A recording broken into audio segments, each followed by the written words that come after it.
क्षमा मागतो की मी तुमच्या सोबत बसणार होतो सकाळी 9 वाजेपासून, पण काही तब्येत बरोबर नाही होते, खूप सारे व्हॉमिटिंग्स होत होते, तर मला जमलं नाही.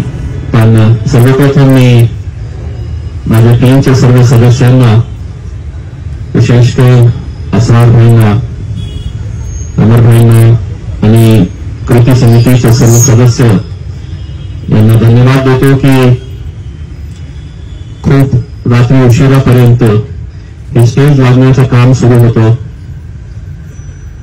रात्री 2-2:30 वाजता मला मेसेज आलं होतं की इथे गाद्या पाहिजे बसण्यासाठी, खूप म्हातारे लोक आहेत. बोलण्याचा अर्थ आहे की जे हे लोक करणारे आहे, जे कृती समिती असू द्या किंवा माझ्या टीमचे सदस्य असू द्या, त्यांचा काहीही स्वतःचा स्वार्थ नाही आहे याच्यामध्ये. ते एक माणुसकीच्या दृष्टीने हे सगळं करत आहे. मागच्या 1.5 वर्षापासून जे लढाई आपण सुरू केली होती ते इथपर्यंत आलेली आहे. हे जेव्हा मी असरार भाईने मला हे पोस्टर पाठवले होते, 48 आपल्यापैकी जे लोक होते जे आज आपल्यामध्ये नाही आहे, तेही कुणाचे वडील असेल, कुणाचा नवरा असेल, बायको असेल, कुणाचा मुलगा असेल, मित्र असेल. आपण बघितलं असेल की काल पूर्ण दिवस टेलिव्हिजनवर एकच बातमी चालू होती. एका फिल्म ऍक्टर सैफ अली खानला काही इंजुरी झाली होती, तर दिवसभर राष्ट्रीय मीडिया असू द्या, नॅशनल मीडिया किंवा आपले मराठी चॅनल्स असू द्या, सगळ्यांची हेडलाईन्स एकच होती की सैफ अली खान गंभीर जखमी झाला. तो गंभीर झाला तर नॅशनल न्यूज होते आणि आमचे इतके सारे लोक मेले, त्याची दखल घेण्यासाठी कोणी तयार नाही आहे. यांच्या बाबतीत बोलण्यासाठी कोणी तयार नाही आहे. यांना श्रद्धांजली वाहण्यासाठी कोणी नाही आहे. काय अडचणीमध्ये त्यांचा मृत्यू झाला असेल. अनेक लोकांना मी ओळखतो, माझ्याकडे यायचं, काय मुलींचं लग्न करायचं आहे, हार्टचं ऑपरेशन करायचं आहे, मला घर बांधण्यासाठी पैसे जमा केले होते, इकट्ठा केले होते. कोण यांचे वाली आहे आणि काय फक्त आकडे वाढवण्यासाठी हे सगळं केलेले आहे. मला माहित आहे जेव्हा हे आंदोलन सुरू केलं होतं, पहिला आकडा जे आला होता 14 लोक मेलेले आहे. 14चा 20, 20च्या 25, 25च्या 50 पर्यंत पण आलेले आहे. कोण आहे जबाबदार? कोणीतरी याची जबाबदारी घ्यायला पाहिजे. खऱ्या अर्थाने सांगायचे असेल तर हे मृत्यू जे आहे हे नॅचरल डेथ नाही आहे. असंच ते मेले, हे नॅचरल डेथ नाही आहे. न्याय असला असता तर या औरंगाबाद जिल्ह्याच्या जिल्हाधिकारी असू द्या, पोलीस कमिशनर असू द्या, डीडीआर असू द्या, त्यांच्यावर हत्याचा गुन्हा नोंदवायला पाहिजे होता. या सगळ्यांच्या मृत्यूसाठी हत्याचा गुन्हा त्यांच्यावर नोंदवायला पाहिजे होतं. सैफ अली खान आणि याच्यामध्ये फरक इतकाच आहे, तो खूप मोठा माणूस आहे. हे सगळे गरीब लोक आहेत, पण हे सगळ्यांनी आपल्या आयुष्याची कष्टाची कमाई इकट्ठा करून त्यांचा पाप एकच होता की सरकारने ज्याला लायसन्स दिले होतं की हे तू चाल पतसंस्था, त्याच्यामध्ये पैसे जमा केले आणि पळून गेला. तरी आज इतके महिने उलटून सुद्धा ठीक आहे, काही लोकांना पैसे मिळण्यास सुरुवात झालेली आहे. 10,000, 15,000, 20,000 पर्यंत पैसे, 25,000 पर्यंत. आज अगर या कलेक्टर साहेबांनी, पोलीस कमिशनर साहेबांनी, डीडीआरनी, काळे साहेबांनी, संभाजी काकडे साहेब, संभाजी पवार, हे सगळ्या अधिकाऱ्यांनी आपल्या मनावर घेतलं असते तर जे कोट्यवधी रुपयांची प्रॉपर्टी लिलावासाठी आणण्यात आलेली आहे ते विकून ते पैसे तुम्हाला मिळाले असते. पण आपल्याला माहित आहे, एक आंदोलन आपण जेव्हा केलं होतं माझ्या ऑफिसमध्ये, हे प्रॉपर्टी विकायची नाही. पोलिसांचा आदेश असून सुद्धा इथे बसलेले एक अधिकारी ते प्रॉपर्टी एका मोठ्या नेत्याच्या जवळच्या माणसाला विकून टाकतात. आम्हाला आश्वासन देण्यात येतं की आम्ही कारवाई करू, आम्ही चौकशी करू. आज वेळ आलेली आहे त्यांना विचारण्यासाठी की तुमच्या चौकशीमध्ये काय निष्पन्न झालेलं आहे, काय कारवाई केलेली आहे. तुम्ही हे समजत असेल की हे सगळं गोरगरीब लोक आहे, किती चक्र मारणार, किती लढावभा करणार. मी पहिल्या दिवसापासून एकच बोलत आहे, आज पुन्हा एकदा बोलतो, जोपर्यंत एक एक माणसाचा एक एक रुपया परत मिळणार नाही तोपर्यंत आमचा लढा असा सुरूच राहणार आहे. दररोज आम्हाला कुठे ना कुठे मुंबईमध्ये एक मोठा फ्रॉड झाला, हजारो कोटी रुपये घेऊन पळाला. बीडमध्ये काय आहे, लातूरमध्ये काय आहे, अहमदनगरमध्ये काय चाललेलं आहे. त्यांचे पैसे मिळवले नाही, पण कमीत कमी ऑगस्टची सुरुवात झालेली आहे आणि प्रामाणिकपणे या लोकांनी काम केले असते ते आज आपल्याला हे वेळ आली नसती की आपण इथे बसून पैसे आमचे, हक्काचे पैसे, कष्टाचे पैसे, आणि आम्ही आमरण उपोषण करत आहे. याच्यापेक्षा दुर्दैव काय असणार आहे. आमच्या हक्काचे काही भीक मागत नाही, आम्ही काय त्यांच्याकडून काही फेवर मागत नाही. आमचे कष्टाचे पैसे द्यायला तुमच्याकडे पैसे नाही आहे. आणि फक्ताचे पैसे कसे वाटत आहे सरकार, कोणत्याही सरकार असू द्या, खऱ्या अर्थाने पहिले जे जे लोकांचे कष्टाचे पैसे होते ते परत करायला पाहिजे होते. नंतर तुम्हाला फुकटात कुणाला काय द्यायचे आहे हे तुम्ही ठरवा. यांचे पैसे ठेवायचे आणि दुसऱ्यांना फुकटात वाटायचे, हे कसली पॉलिसी, हे कसले नियम. फक्त हे गरीब आहे, किती फाईट करणार, काय करणार. आपण किती मोठे मोठे आंदोलन केले. जसा गजाभाऊने सांगितलं, किती केसेस आमच्यावर करण्यात आले. त्यांना असं वाटलं एक केस झाला तर हे दुसऱ्या केस साठी ते आंदोलन करणार नाही. आम्ही केलं, 1 झाला, 2 झालं, 3 झाले.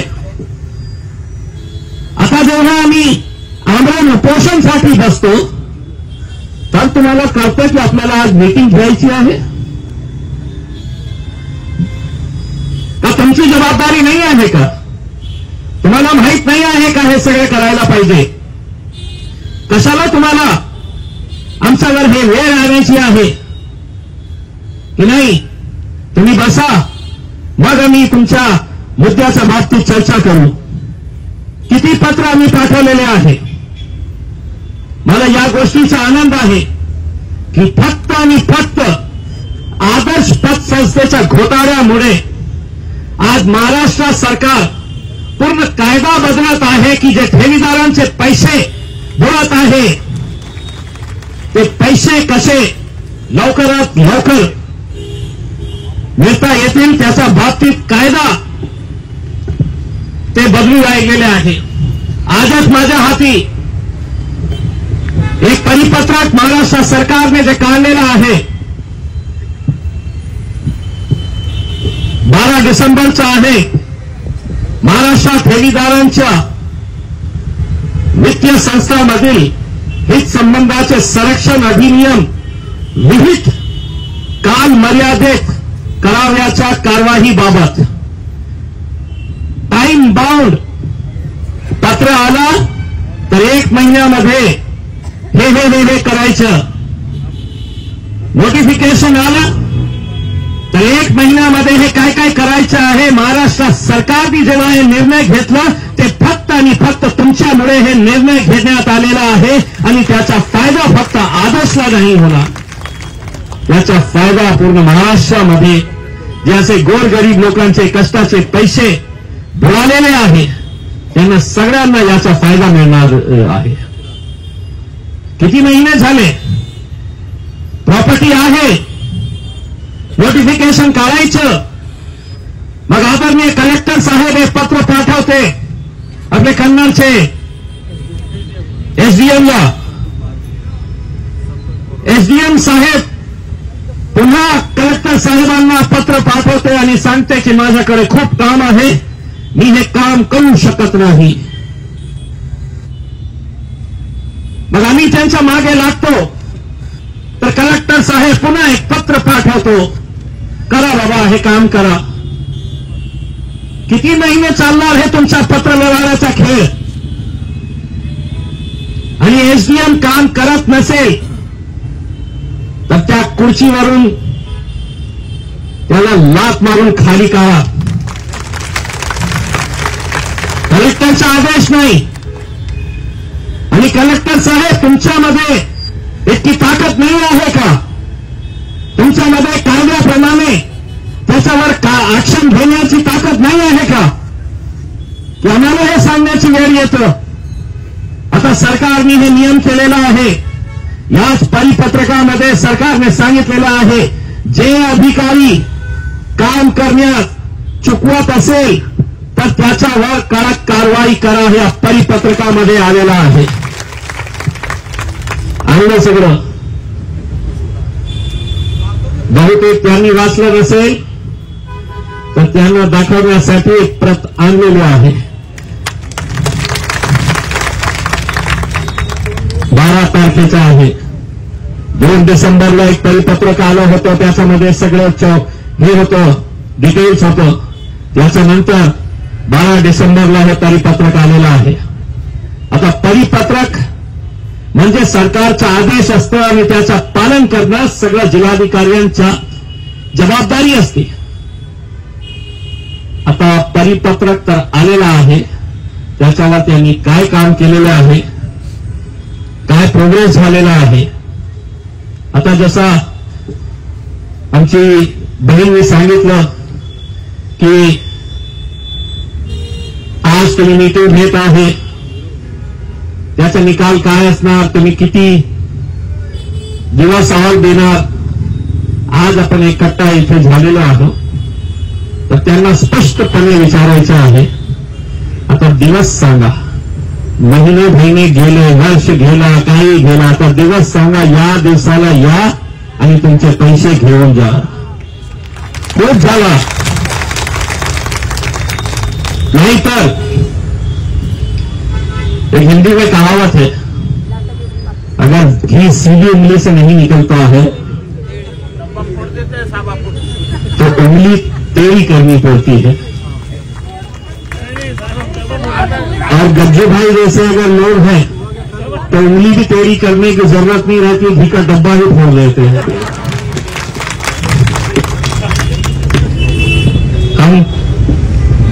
मुझे बताया गया है कि अभी 3 बजे अधिकारियों के साथ ये बैठक करने वाले हैं.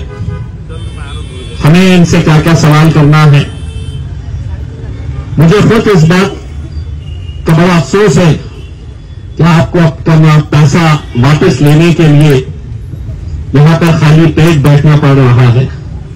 आपकी तकलीफ क्या है, आपका दर्द क्या है, आपकी परेशानी क्या है, ये मैं अच्छी तरीके से समझ सकता हूं.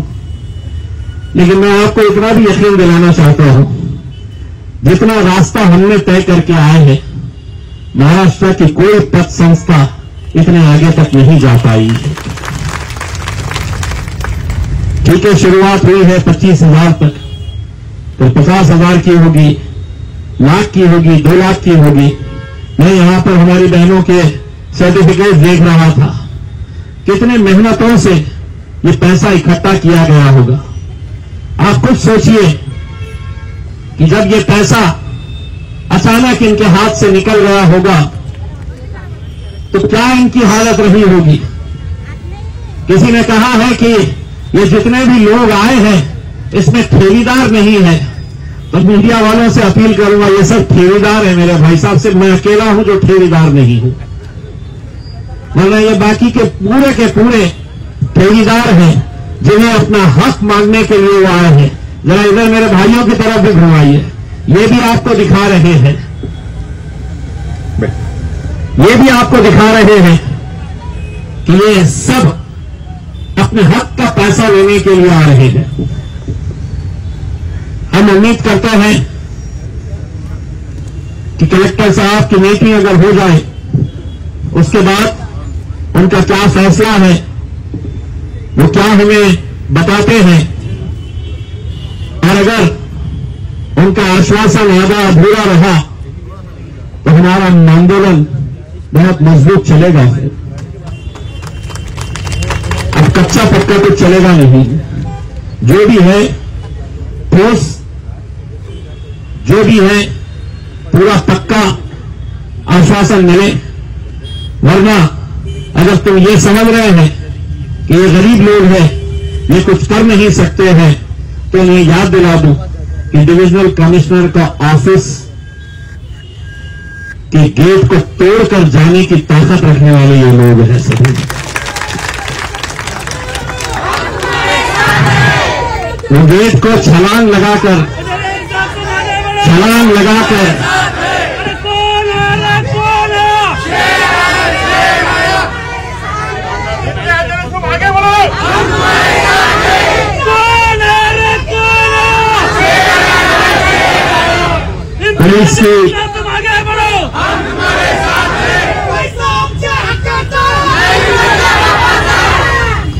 पुलिस की लाठियां,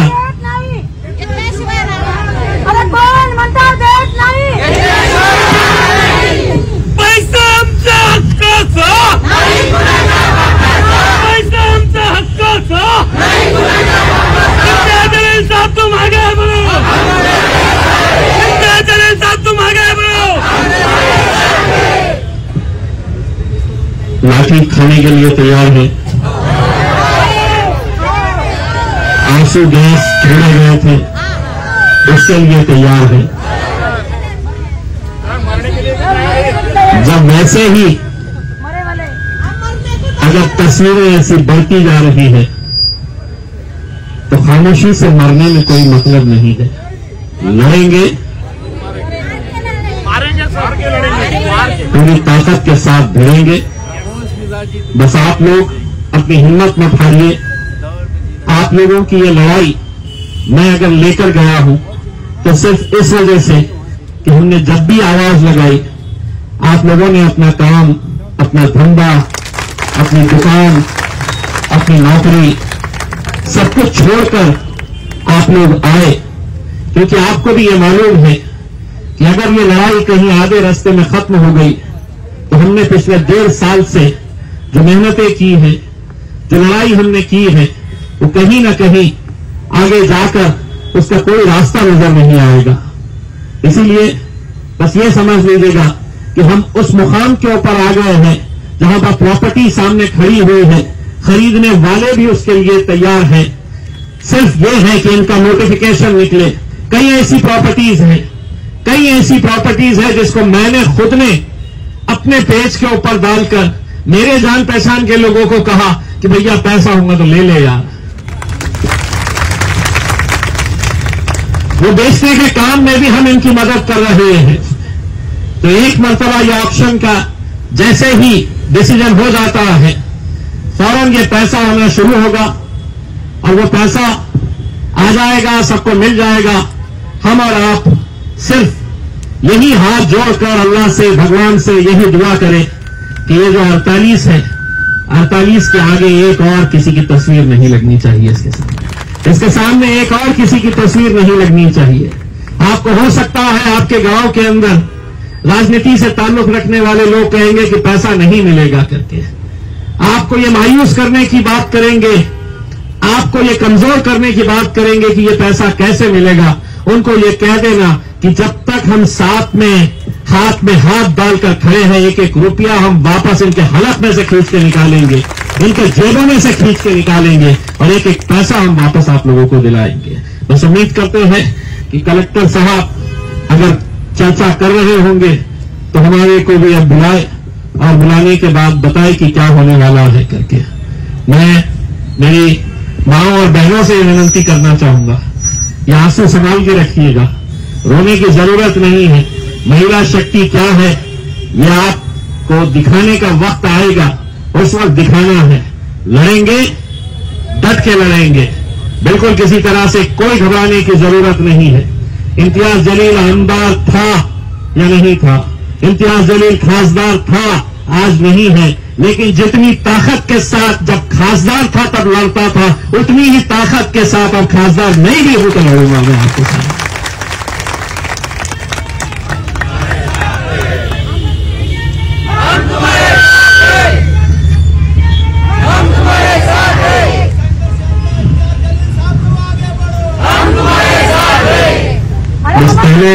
पहले ऐसा होता था कि मेरे साथ सिक्योरिटी रहती थी, वो पुलिस वालों को बता देते थे ये करने वाले हैं करके। अब सिक्योरिटी कुछ है नहीं, अब मेरी सिक्योरिटी यही है जितने भी लोग हैं, मेरी सुरक्षा करने के लिए पुलिस वाले नहीं है, यही लोग हैं जो मेरी सुरक्षा करेंगे। तो बस आप लोग इंतजार करिएगा, हम भी आपके साथ बैठे हुए हैं और हम उम्मीद करते हैं कि आंदोलन बहुत ज्यादा लंबा ना चले, जल्द से जल्द इसके ऊपर कोई फैसला हो, क्योंकि बहुत सारे ऐसे बुजुर्ग लोग हैं, बूढ़े लोग हैं जिन्हें बीपी की शिकायत होती है, जिन्हें दवाइयां खाना होता है। तो ऐसी हालत के अंदर बैठना मुझे भी अच्छा नहीं लगता है। हम उम्मीद करते हैं कि मानुषी की दृष्टि में, इंसानियत की नजर से अगर देखा जाए तो आज प्रशासन, पुलिस मिलकर कुछ अच्छा फैसला करेंगे। बहुत बहुत धन्यवाद।